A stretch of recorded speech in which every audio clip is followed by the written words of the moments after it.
আল্লাহ যে সিদ্ধান্ত দিয়েছেন ওই সিদ্ধান্ত অনুযায়ী যাকাত দিলে যদি যাকাত না হয়, আল্লাহ রাসূল যেভাবে রাজনীতি করেছেন ওইভাবে যদি আপনি রাজনীতি না করেন, আপনার রাজনীতি শুদ্ধ হবে না। এখন মুহাম্মদ সাল্লাল্লাহু আলাইহি সাল্লামকে আদর্শ না মেনে কেউ জিয়ার আদর্শের সৈনিক, কেউ বঙ্গবন্ধুর আদর্শের সৈনিক, কেউ সাইদির আদর্শের সৈনিক, কেউ মতিউর রহমান নিজামীর আদর্শের সৈনিক, তাহলে আপনি যে আল্লাহ রাব্বুল আলামিনের যে কেন্দ্রীয় সিদ্ধান্ত, যে সিদ্ধান্তকে প্রত্যাখ্যান করে ওই সিদ্ধান্তের জায়গায় ব্যক্তিকে বসিয়েছেন, তাহলে কি আপনি কেন্দ্রীয় সিদ্ধান্ত মানলেন না বিদ্রোহ ঘোষণা করলেন? প্রত্যেকটা জায়গায় তার সর্বোচ্চ আসনে থাকবে ওই নেতাকে আমার আপনার জীবনে অনুসরণ করার দরকার আছে না নাই? এখন আমরা কার অনুসরণ করছি খেয়াল করেন। আল্লাহ রাব্বুল আলামিন বলেন, লাকাদ কানা লাকুম ফি রাসূলিল্লাহি উসওয়াতুন হাসানা। আমি আল্লাহ রাব্বুল আলামিন এই পৃথিবীর মানুষকে বলে দিলাম, এই পৃথিবীর ভিতরে তোমরা যেই কোনো সেক্টরে, পরিবার থেকে শুরু করে আন্তর্জাতিক পার্লামেন্ট পর্যন্ত, প্রত্যেকটা জায়গায়, প্রত্যেকটা মুহূর্তে, প্রত্যেকটা সেক্টরে তোমার জন্য, তোমাদের প্রত্যেকের জন্য আদর্শ রেখে দিয়েছে মুহাম্মদুর রাসূলুল্লাহ সাল্লাল্লাহু আলাইহি ওয়াসাল্লামের জীবনে। সুবহানাল্লাহ।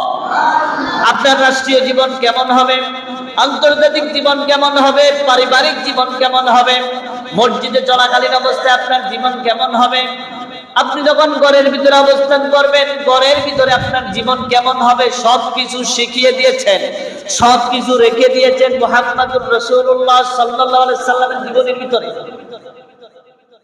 আমি আপনাদের কাছে জানতে চাই, আমাদের বাংলাদেশের ভিতরে অসংখ্য রাজনৈতিক পার্টি আছে, আছে না? বিএনপি বলেন, জামাত বলেন, আওয়ামী লীগ বলেন, আরো অসংখ্য দল আছে। যদি একটা দল থেকে XYZ যে কোনো একটা দল থেকে যদি কেন্দ্রীয় কমিটি যাকে নির্বাচিত করে, ধরেন এই গ্রাম থেকে আমাকে নির্বাচিত করলো যে তোমাকে নমিনেশন দেয়া হবে, কিন্তু এলাকার মানুষ সবাই মিলে আমাকে অ্যাকসেপ্ট করলো না, দ্বিতীয় আরেকজন কেউ কেন্দ্রের ঘোষিত কথাটা না মেনে নিজে নতুন করে নিজে প্রার্থিতা ঘোষণা করলো যে আমিও নির্বাচন করতে চাই। কেন্দ্রে যে কমিটি আছে তাদেরকে, তাদের কথাকে প্রত্যাখ্যান করে যেই ব্যক্তি দ্বিতীয়বার ক্যান্ডিডেট হিসাবে দাঁড়ালো তাকে বলা হয় বিদ্রোহী প্রার্থী। এটা বলে না, বিদ্রোহ প্রার্থী। আল্লাহ সে যেই দলের হোক, সে কেন্দ্রীয় কমিটির নির্দেশ মানে নাই। কেন্দ্রীয় কমিটি যে সিদ্ধান্ত দিয়েছে ওই সিদ্ধান্তের বাহিরে গিয়ে সে নিজের মতো করে দাঁড়িয়েছে। এখন আল্লাহ রাব্বুল আলামিন উনি হচ্ছেন কেন্দ্র। উনি কি, কথা বলা লাগবে, উনি কি কেন্দ্র। কেন্দ্র থেকে আপনাকে নির্বাচিত করে দেয়া হয়েছে।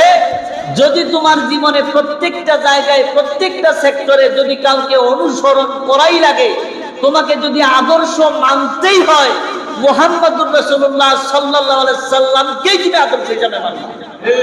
এখন মুহাম্মদ সাল্লাল্লাহু আলাইহি সাল্লামকে আদর্শ না মেনে কেউ জিয়ার আদর্শের সৈনিক, কেউ বঙ্গবন্ধুর আদর্শের সৈনিক, কেউ সাইদির আদর্শের সৈনিক, কেউ মতিউর রহমান নিজামীর আদর্শের সৈনিক, তাহলে আপনি যে আল্লাহ রাব্বুল আলামিনের যে কেন্দ্রীয় সিদ্ধান্ত, যে সিদ্ধান্তকে প্রত্যাখ্যান করে ওই সিদ্ধান্তের জায়গায় ব্যক্তিকে বসিয়েছেন, তাহলে কি আপনি কেন্দ্রীয় সিদ্ধান্ত মানলেন না বিদ্রোহ ঘোষণা করলেন?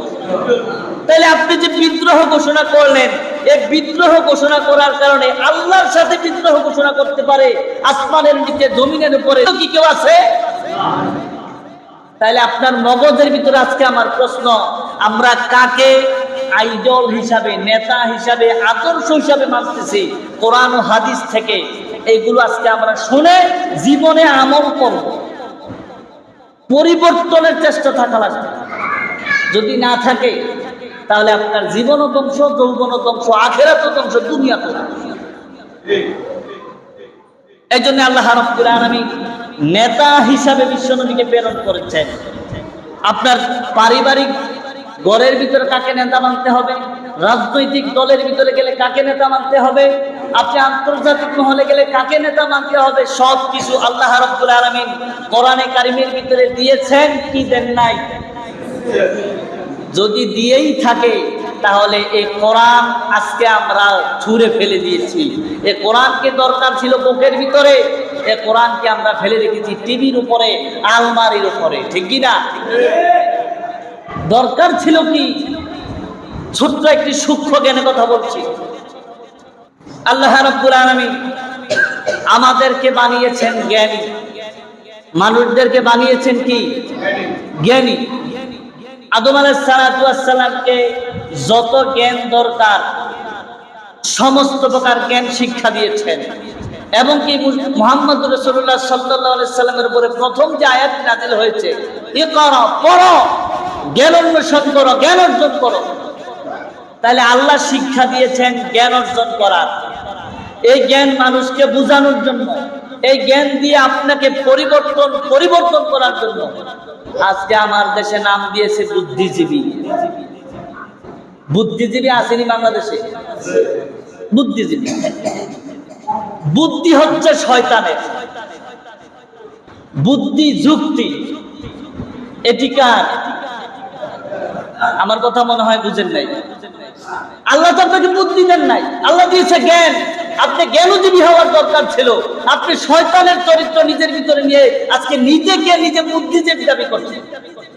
তাহলে আপনার চরিত্র কোথায় গেছে খেয়াল আছে? আল্লাহ বললো কি, আপনি করলেনটা কি? আল্লাহ বললো তোমার রাষ্ট্রীয় জীবনে নেতা হবে মুহাম্মদ। এই নেতার চরিত্র, এই মুহাম্মদের চরিত্র তোমাকে পার্লামেন্টে উপস্থাপন করতে হবে, বাস্তবায়িত করতে হবে। এই নেতার আদর্শ বাস্তবায়িত না করে তুমি কার পিছনে দৌড়াচ্ছ? আমি আল্লাহ কিন্তু তোমার কাছে পাই টু পাই। যদি আপনি আল্লাহ রাসূলের আদর্শ না মেনে কোন ব্যক্তির আদর্শ মানেন, আপনার ক্ষেত্রে কি শাস্তি আছে? আল্লাহ তাআলা বলছেন, ইউহিব্বুল কাফিরিন। আল্লাহ রাব্বুল আলামিন বলেন, যে মানুষগুলো কোরআনকে মানতে অস্বীকৃতি জানায়, আমি আল্লাহর রাসূলের আদর্শকে মানতে অস্বীকৃতি জানাই, ওই মানুষগুলো সরাসরি কাফের। সরাসরি কি?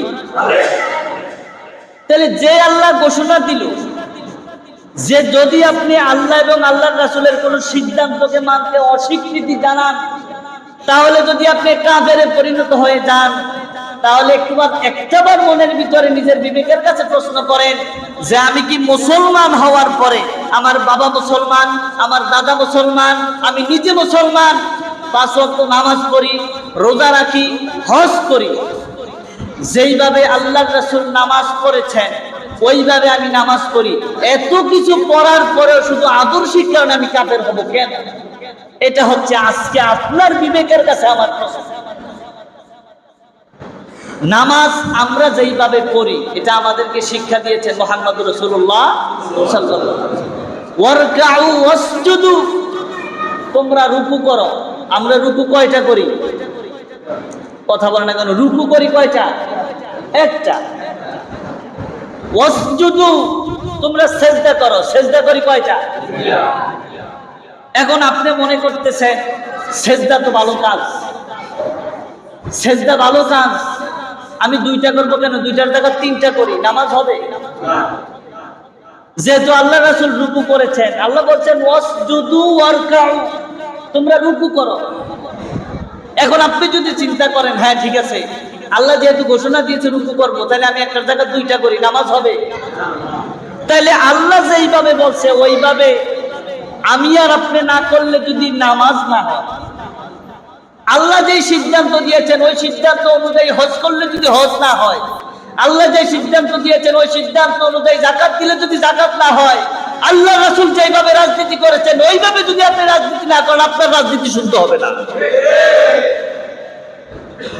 আপনি মসজিদে ইয়াকা নাবুদু ওয়া ইয়াকা নাস্তাঈন, আপনি নামাজের ভিতরে মানতেছেন আল্লাহ তোমার রাস্তায় চলি, তোমার কাছে সাহায্য চাই।